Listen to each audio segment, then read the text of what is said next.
नमस्कार दोस्तों, स्वागत है आपका आपके YouTube चैनल GWA पर। तो दोस्तों, आज के इस क्लास में हम व्याकरण में व्यंजन से संबंधित कुछ प्रश्न लाए हुए हैं।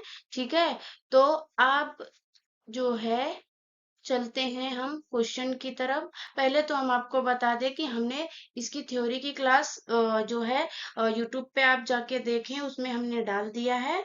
और उसको देखने के बाद आप इस क्वेश्चन पे आएंगे तो ये क्वेश्चन आपको एकदम बहुत अच्छी तरीके से समझ में आएगा।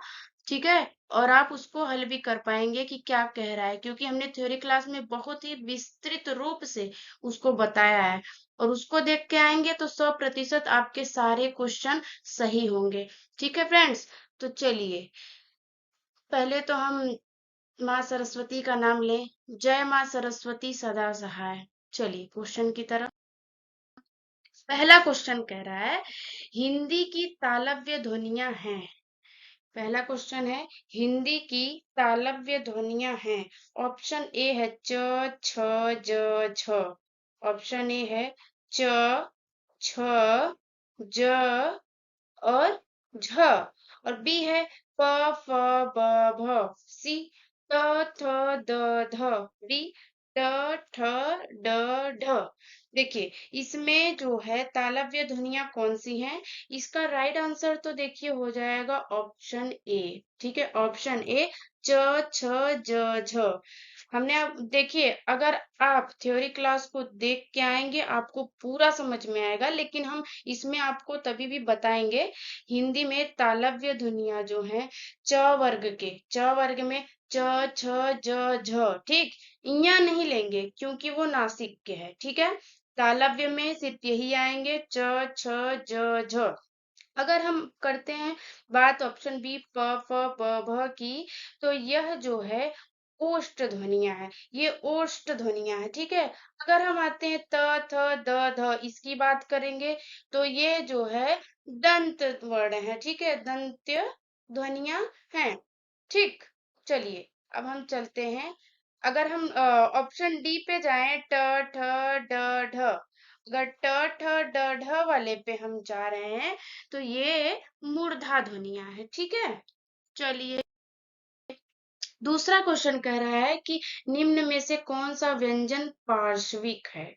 निम्न में से कौन सा व्यंजन पार्श्विक है। ऑप्शन ए य, बी श, सी ल, डी द।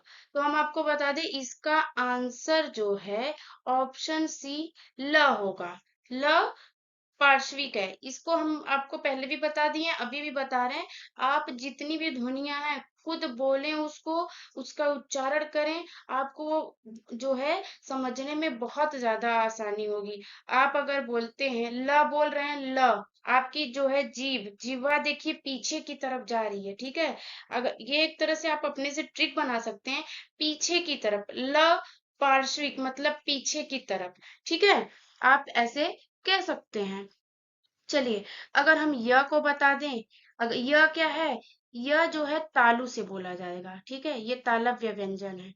ओके, श है, श को भी हम तालव्य में ही रखेंगे। और द की बात करेंगे, द जो है दंत्य वर्ण है। चलते हैं हम अगले क्वेश्चन की तरफ। क्वेश्चन कह रहा है श ध्वनि का उच्चारण स्थान है। श ध्वनि का उच्चारण स्थान है। ए मूर्धन्य, बी दंत, सी तालव्य, डी कंठ। पीछे देखिए हमने आपको बताया भी अभी, अगर आप अच्छे से क्वेश्चन को सुन रहे होंगे, स ध्वनि का उच्चारण स्थान तालव्य है। क्या है, स ध्वनि का उच्चारण स्थान तालव्य है। चलिए अब हम चलते हैं दूसरे क्वेश्चन की तरफ। क्वेश्चन कह रहा है अघोष शब्द कौन सा है। अघोष शब्द कौन सा है। अब आप बताइए अघोष शब्द कौन सा है। अघोष शब्द की पहले तो हम परिभाषा आपको बता दें। इसमें क्या होता है, घोष का मतलब होता है कंपन। ठीक है, अघोष मतलब कि जिसमें घोष ना हो, मतलब जिसमें कंपन ना हो। और इसमें होता क्या है कि इसमें प्रत्येक वर्ग का पहला और दूसरा वर्ण होता है। ठीक है, प्रत्येक वर्ण का पहला और दूसरा वर्ण होगा और इसमें तीनों स होंगे। ठीक है, अब हमने आपको बता दिया। आप उत्तर का चयन कर सकते हैं अपने से। ए कह रहा है अ, बी कह रहा है ज, सी कह रहा है ह और डी स। तो देखिए अभी हमने आपको बताया है और इसका आंसर हो जाएगा डी स। चलिए, क्वेश्चन कह रहा है निम्नलिखित में से कौन वर्ण अंतस्थ नहीं है। देखिए अंतस्थ नहीं है। अंतस्थ व्यंजनों की संख्या है 4। ठीक, अंतस्थ व्यंजनों की संख्या है 4। इसमें 3 दिया हुआ है, 1 नहीं है। और हम आपको बता दें अंतस्थ व्यंजन य, र, ल, व। य, र, ल, व 4 हो गए। अब आप इसमें खोजिए। ऑप्शन ए है य, बी है ह, सी है र, डी है व। इसमें से देखिए ये भी है, ये भी है, ये भी है। आपका ऑप्शन बी सही होता है अकॉर्डिंग टू क्वेश्चन। ठीक है, चलिए दूसरा क्वेश्चन। निम्न में से कौन सा व्यंजन स्पर्श संघर्षी है। निम्न में से कौन सा व्यंजन स्पर्श संघर्षी है। अब हम आपको बता दें पहले तो स्पर्श संघर्षी क्या है। स्पर्श संघर्षी जो है इसमें खाली 4 वर्ड आएंगे। इसमें सिर्फ 4 वर्ड आएंगे और वो है च वर्ग का। च वर्ग में च, छ, ज, झ सिर्फ यही रहेगा, उसके अलावा नहीं रहेगा, सिर्फ यही 4 रहेगा। अब देखिए ऑप्शन। ऑप्शन है ज, बी है ह, सी है र और डी है स। तो इसका आंसर हो जाएगा ऑप्शन ए ज। ठीक है, चलिए निम्नलिखित में से कौन वर्ण अंतस्थ नहीं है। देखिए पहले हमने आपको बता दिया, इसका एक्सप्लेन कर दिया। अब आप बताएं। ए है य, बी है ह, सी है र, डी है व। इसका आंसर क्या होगा। इसका आंसर होगा ऑप्शन बी ह। ठीक है, चलिए आगे कह रहा है निम्न में से कौन सा व्यंजन स्पर्श संघर्षी है। अभी हमने आपको बताया है। फिर से देखिए क्वेश्चन क्या कह रहा है। ए है ज, बी है ह, सी है र, डी है स। तो इसका ऑप्शन ए ज सही हो जाएगा।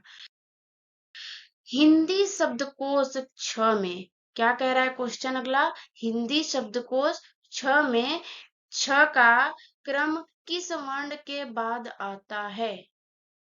छ का क्रम किस वर्ण के बाद आता है। इसका मतलब कि छ अगर लिख रहे हैं हम तो इसके पहले कुछ दूसरा आएगा, उसके बाद ही ये छ आएगा। देखिए क्या कह रहा है। ऑप्शन ए क, वो भी आधा क है, देख लीजिए। बी है छ, सी है त्र और डी है ज्ञ। तो देखिए इसका आंसर हो जाएगा ऑप्शन ए क। देखिए क, क हो जाएगा इसका आंसर। अब हम आते हैं अगले क्वेश्चन की तरफ। कौन सा क्वेश्चन कह रहा है घ का उच्चारण स्थान कौन सा है। घ का उच्चारण स्थान कौन सा है। हमने आपको बताया है कि घ मतलब देखिए क वर्ग में घ आता है, क ख ग घ। ठीक, क ख ग घ। इसमें देखिए ऑप्शन ए मूर्धा कह रहा है, बी कह रहा है कंठ, सी कह रहा है दंत और डी तालु। तो इसका देखिए आंसर बी सही हो जाएगा कंठ, क्योंकि क वर्ग कंठ से ही इसका उच्चारण स्थान है। ठीक है, क ख ग घ इसका उच्चारण स्थान कंठ है। ठीक, अब आ रहा है क्वेश्चन कह रहा है कौन शब्द घोष नहीं है। हमने आपको परिभाषाएं सब बता दी हैं, लेकिन फिर से हम बताएंगे कौन शब्द घोष नहीं है। पहले तो हम आपको घोष की परिभाषा बता दें। घोष मतलब इसमें घोष या सघोष, इसको हम दोनों कह सकते हैं, घोष या सघोष।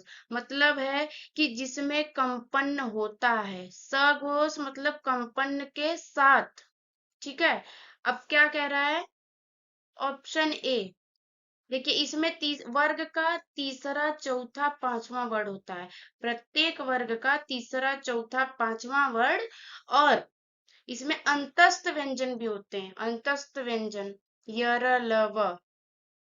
और सभी स्वर सघोष होते हैं। ठीक, अब इसमें देखिए क्या आ रहा है। ए है र, बी है ल, सी है त और डी है ड। इसमें क्या हो जाएगा आंसर? इसका आंसर हो जाएगा ऑप्शन सी त। ठीक, चलिए। अब कह रहा है क्वेश्चन, दो व्यंजन जब एक साथ मिलते हैं तो क्या कहलाते हैं?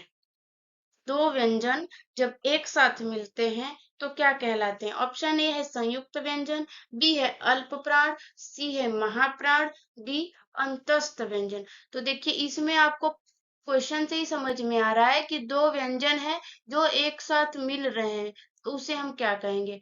देखिए ऑप्शन ए संयुक्त व्यंजन ही सही होगा। संयुक्त मतलब दो व्यंजन एक साथ मिल रहे हैं, संयुक्त हो रहे हैं, तब जाके ही जो है संयुक्त व्यंजन ये पूर्ण कहलाएंगे।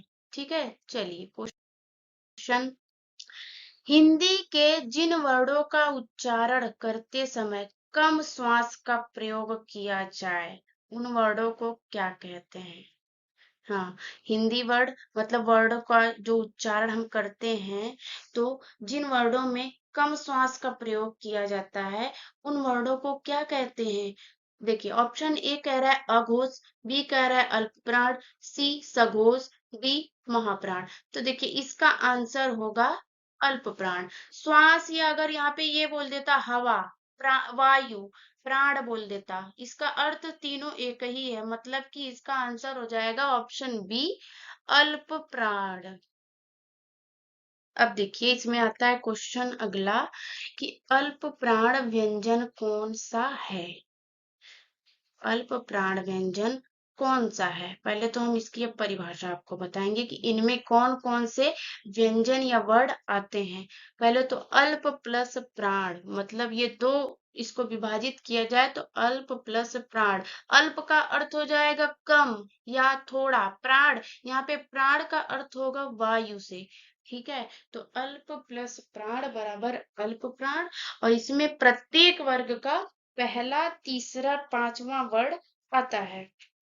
ठीक, और सभी स्वर अल्प प्राण होते हैं। सभी स्वर, स्वर की संख्या कितनी है? 11।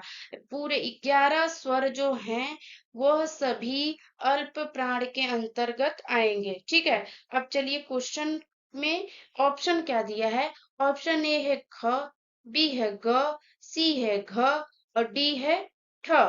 तो इसका आंसर क्या हो जाएगा? अब तो आप एकदम अच्छे से समझ गए होंगे, इसका ऑप्शन बी हो जाएगा सही।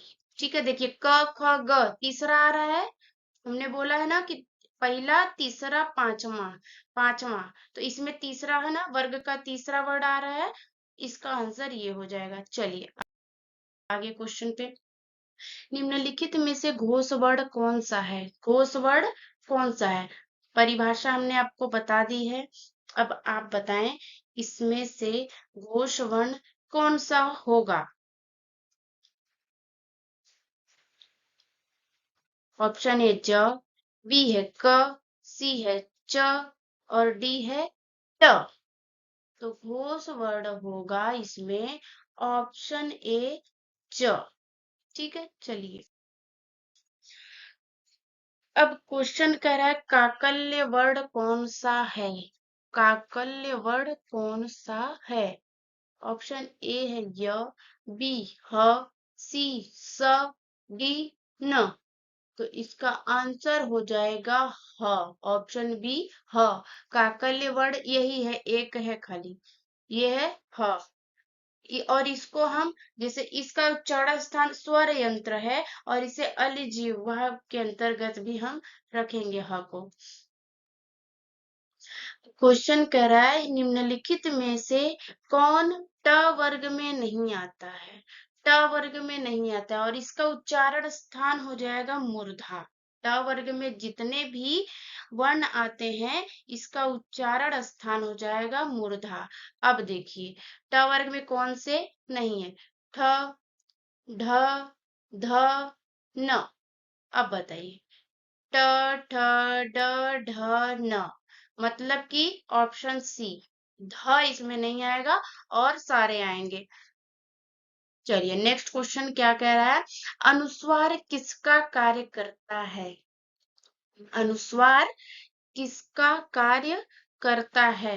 ऑप्शन ए है विसर्ग, ऑप्शन बी है, देखिए ये डी थोड़ा सा मिसप्रिंट हो गया, सॉरी इसके लिए, चंद्रबिंदु का, सी है पंचम वर्ण का, और डी है स्वर का।